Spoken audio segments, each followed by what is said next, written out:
வணக்கம். டெலிகிராம் பயன்படுத்துறதுக்கு முன்னாடி இந்த வீடியோவை நீங்க தெளிவா பாருங்க. டெலிகிராம் முக்கியமான விஷயங்கள், பாதுகாப்பான விஷயங்கள் இந்த இரண்டையும் தெரிஞ்ச பிறகு நீங்க டெலிகிராம் பயன்படுத்துங்க. நிறைய நபர்கள் வாட்ஸ்அப் தான் பயன்படுத்துவோம். டெலிகிராம பயன்படுத்த மாட்டோம். ஏன்னா தனிப்பட்ட விஷயங்களை நம்ம பகிர்ந்துக்கிறதுக்கு வாட்ஸ்அப் நல்ல விதமா இருக்கு. ஆனா டெலிகிராம் நம்ம ஒரு வேலை பார்க்க போறோம், இல்ல ஒரு குரூப்ல நம்மளுடைய கம்யூனிகேஷன் இன்னும் அதிகமா அதுக்குள்ள போக போறோம்னா கண்டிப்பா நீங்க பயன்படுத்த வேண்டியது டெலிகிராம். எல்லா நபர்களும் ஒரு வேலை பார்க்கறதோட கம்யூனிகேஷன் எல்லாமே டெலிகிராம்ல தான் வச்சிருப்பாங்க. காரணம் வாட்ஸ்அப் நம்மளுடைய நம்பர், நம்மளுடைய பிரைவசியை கெடுக்கும். ஸோ அந்த நம்பரை நம்ம ஹைட் பண்ணி நம்மளுடைய கம்யூனிகேஷனை கண்டினியூ பண்றது தான் டெலிகிராம். அதனால மட்டும்தான் டெலிகிராம நிறைய நபர்கள் பயன்படுத்துறாங்க. டெலிகிராம் பாதுகாப்பான விஷயங்கள் என்னங்கிறத தெளிவா பார்க்கலாம். பிளே ஸ்டோர்க்குள்ள வாங்க. பிளே ஸ்டோர்க்குள்ள வந்ததும் டெலிகிராம் சர்ச் பண்ணுங்க. டெலிகிராம் இன்ஸ்டால் பண்ணுங்க.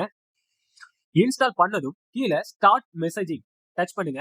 கண்டினியூ கொடுங்க, அளவு கொடுங்க. இது எல்லாம் கொடுத்த பிறகு சைட்ல 9 கொடுங்க. இதுல உங்களுடைய மொபைல் நம்பர் கொடுங்க. உங்க மொபைல் நம்பரோட கண்ட்ரி மேல ஷோ ஆகும். இது கொடுத்த பிறகு நீங்க சைட்ல இருக்கு பாருங்க, இந்த சைட்ல உள்ளதை கொடுங்க. எல்லா பெர்மிஷனும் அளவு கொடுத்துருங்க. 2 விதமா வரும். ஒன்னு உங்களுக்கு ஃபோன் கால் வரும். அந்த ஃபோன் காலை அட்டென்ட் பண்ணாதீங்க. 2 உங்களுடைய நார்மல் எஸ்எம்எஸ்க்கு ஓடிபி வரும், இல்லனா வாட்ஸ்அப்க்கு ஓடிபி வரும். இந்த 3 வித இடங்களையும் இந்த மாதிரி வெரிஃபிகேஷன் வரும். அந்த மாதிரி வரும்.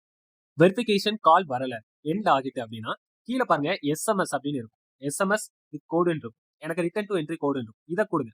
இதை டச் பண்ணீங்கன்னா ஓடிபி வரும். அந்த ஓடிபியை கொடுங்க. 5 நம்பர் இருக்கும். அந்த ஓடிபியை கொடுத்துருங்க. ஓடிபி கொடுத்துட்டு லாகின் பண்ணுங்க. எல்லாத்துக்கும் அளவு கொடுத்துருங்க. உள்ள வந்ததும் உங்களுக்கு பேஜ் இப்படிதான் இருக்கும். நீங்க முதல்ல பண்ண வேண்டியது மேல 3 மெனு டாட் இருக்கும். இதை டச் பண்ணுங்க. நான் சொல்ற எல்லாமே சரியா ஃபாலோ பண்ணுங்க. கீழே செட்டிங்ஸ் இருக்கும். செட்டிங்ஸ் வாங்க. 3 டாட் இருக்கும். இந்த 3 டாட் டச் பண்ணிட்டு எடிட் இன்ஃபோ டச் பண்ணுங்க. இதுல உங்களுடைய நேம், லாஸ்ட்ல உங்களுடைய இன்சியல் இல்ல வேற ஏதாவது ஆட் பண்ணிட்டு சைட்ல உங்களுக்கு டிக் இருக்கும். இந்த டிக் கொடுத்துருங்க. பயோல ஏதாவது ஆட் பண்ணீங்கன்னா ஆட் பண்ணிருங்க. முக்கியமா உங்க மொபைல் நம்பருக்கு பதிலா நீங்க இந்த யூசர் நேம் தான் பயன்படுத்த போறீங்க. இந்த யூசர் நேமை டச் பண்ணி உங்களுக்கு தேவையான யூசர் நேமை கொடுத்துக்கலாம். ஓகே. ஸோ இப்போ நான் ஏதாவது ஒரு நேம் கொடுக்குறேன். யூசர் நேம் 5 கேரக்டர்ஸ் இருக்குன்னு சொல்லுது. ஏற்கனவே ஒரு யூசர் நேம் இருந்தா இதுல ரெட் பேஜ் இருக்கும். இதுல கிரீன் பேஜ் வந்துச்சுன்னா நீங்க டிக் கொடுத்துக்கலாம். ஓகே.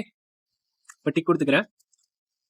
உங்களுடைய மொபைல் நம்பர் டெலிகிராம்ல மெசேஜ் பண்றதுக்கு கேட்டா நீங்க மொபைல் நம்பர் கொடுக்க வேணாம். இந்த யூசர் நேமை கொடுத்தாலே போதும், அவங்க ஃபைண்ட் அவுட் பண்ணிப்பாங்க. ஓகே. இப்போ பிரைவசி அண்ட் செக்யூரிட்டி இதுக்குள்ள வந்துட்டு நான் சொல்றதெல்லாம் ஆன் பண்ணிருங்க. 2 ஸ்டெப் வெரிஃபிகேஷன். நீங்க இதுல செட் பாஸ்வேர்ட் கொடுத்துக்கலாம். உங்களுடைய ஓடிபி தெரிஞ்சாலுமே உங்களுடைய அக்கௌண்ட் ஓபன் பண்ண முடியாது. நீங்க இப்போ இதுல ஒரு 6 டிஜிட் பாஸ்வேர்ட் கொடுக்கலாம். அதே மாதிரி மறுபடியும் அந்த 6 டிஜிட் கொடுங்க. ஓகே. இது கொடுத்துட்டீங்கன்னா உங்களுடைய ஓடிபி அவங்களுக்கு தெரிஞ்சாலும் இந்த பாஸ்வேர்ட் வச்சு தான் ஓபன் பண்ண முடியும். இது தேவைன்னா கொடுங்க, இல்லைன்னா ஸ்கிப் பண்ணிருங்க. ரிகவர் பண்ணனா உங்களுடைய மெயில் ஐடி கொடுங்க. இல்ல மெயில் ஐடி வேணாம் அப்படின்னா ஸ்கிப் பண்ணிருங்க. ஓகே. இப்போ ரிட்டர்ன் வந்துருங்க. இப்போ டிவைஸ் டச் பண்ணி அடிக்கடி இதை டச் பண்ணி பாருங்க. உங்க டிவைஸ் இல்லாம வேற ஒரு டிவைஸோட நேம் இருந்தா டெர்மினேட் ஆல் அதர் சீசன் கொடுத்துருங்க. அவங்க மொபைல் ஆட்டோமேட்டிக்கா லாக் அவுட் ஆகிரும். இப்போ ஃபோன் நம்பர் இருக்கா, இது சைட்ல நோபடி இருக்கும். இதோட மீனிங் உங்களுக்கு சொல்லிடுறேன். எல்லா ஆப்ஷன்ஸ்லயுமே உங்களுக்கு எவ்ரிபடி, மை கான்டாக்ட், நோபடி. அதாவது என்னன்னா உங்களுடைய பிரைவசி தெரிய வேண்டும். மை கான்டாக்ட் நான் 10 நபர்களுக்கு மட்டும் தெரிய வேண்டும். நோபடி யாருக்கும் தெரியக்கூடாது. இதுதான் இதோட அர்த்தம். இப்போ உங்களுடைய ஃபோன் நம்பர் யாருக்கும் தெரியக்கூடாது. நான் யாருக்கும் தெரியக்கூடாதுன்னு வச்சிருக்கேன் நோபடி. ஓகே. ஸோ இப்போ அடுத்தது லாஸ்ட் சீன். நான் ஆன்லைன் வந்திருக்கிறதோட லாஸ்ட் சீன் தெரியணுமா? எனக்கு பிரச்சனை இல்லை, எவ்ரிபடி கொடுத்துருக்கேன். நீங்க தேவைன்னா நோபடி கொடுங்க.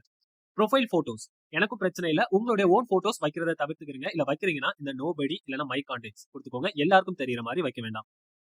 Forward message. ஃபார்வர்ட் மெசேஜ்னா நீங்க ஒரு மெசேஜ் பண்ணிருப்பீங்க, அதை இன்னொருத்தர் ஒரு குரூப்ல ஃபார்வர்ட் பண்றாரு. அப்படி ஃபார்வர்ட் பண்ணும்போது இந்த நேம் டச் பண்ணா உங்களுக்கு சேட் பண்றதோட ஆப்ஷன் அவங்களுக்கு வந்துடும். ஸோ உங்களுடைய அக்கௌண்ட் அவங்களுக்கு தெரியாமலேயே சேட் பண்ணலாம், உங்க பெர்மிஷன் இல்லாம.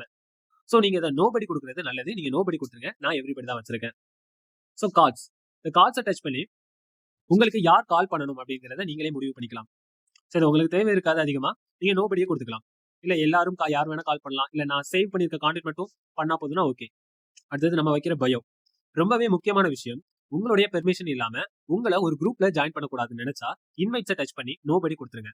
நீங்க அந்த குரூப்ல ஜாயின் பண்ண நினைச்சா அந்த குரூப்போட லிங்கை கேளுங்க. அந்த லிங்கை டச் பண்ணி நீங்க ஜாயின் பண்ணிக்கலாம். ஸோ நோபடி கொடுத்து பாதுகாப்பான முறைகள் பயன்படுத்தியாச்சு. இப்போ டேட்டா அண்ட் ஸ்டோரேஜ் இதை டச் பண்ணுங்க. இதனுடைய பயன் எனக்கு சொல்றேன். ஒரு போட்டோ, ஒரு வீடியோ ஏதாவது குரூப் இல்ல யாராவது அனுப்புறாங்கன்னா ஆட்டோமேட்டிக்கா டவுன்லோட் ஆகி உங்களோட டேட்டா கம்ப்ளீட்டா க்ளோஸ் ஆயிரும். ஸோ அதுக்காக நீங்க இதுல கொடுத்துருக்க 3யுமே ஆஃப் பண்ணிருங்க. இதற்கு பிறகு உங்களுக்கு என்ன வீடியோ வேணுமோ, என்ன போட்டோ வேணுமோ அதை மட்டும் டச் பண்ணீங்கன்னா அது மட்டும் டவுன்லோட் ஆகும். ஸோ அடுத்தது இதுவுமே கம்ப்ளீட்டா நீங்க ஆஃப் பண்ணிருங்க.